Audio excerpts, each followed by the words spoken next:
हरिहर काका। इस कहानी के कहानीकार निखिलेश्वर ने इस कहानी के माध्यम से पारिवारिक जीवन, धर्म, संस्थाओं और समाज में बढ़ते हुए धन के लालच का वर्णन किया है।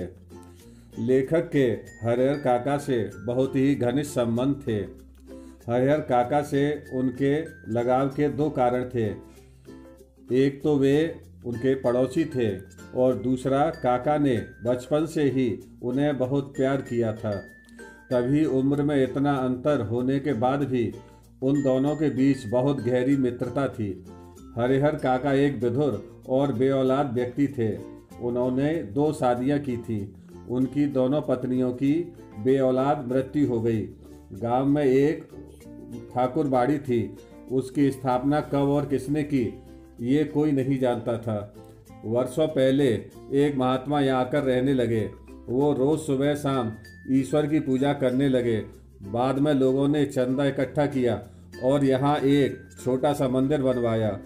गांव की बढ़ती हुई आबादी के साथ वह मंदिर भी विशाल हो गया और ठाकुर बाड़ी के नाम से प्रसिद्ध हो गया।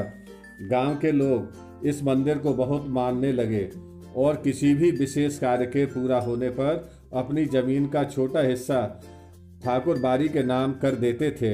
इसका संचालन एक धार्मिक कमेटी करती थी।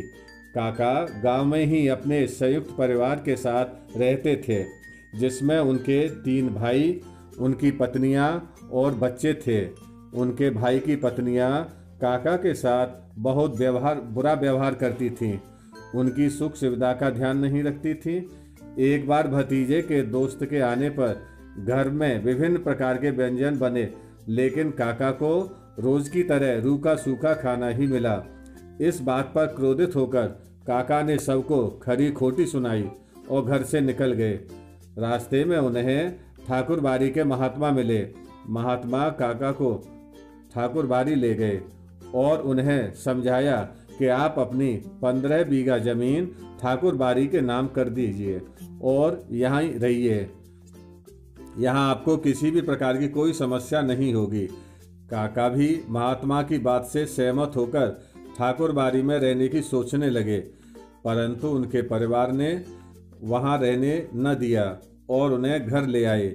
उस दिन से उनका परिवार उनकी बहुत सेवा करने लगा, क्योंकि वे डर गए थे कि कहीं ऐसा न हो काका अपने हिस्से की 15 बीघा जमीन ठाकुर बाड़ी के नाम न कर दें। अब पूरे गांव में बस एक ही चर्चा होने लगी कि काका जमीन किसके नाम करेंगे।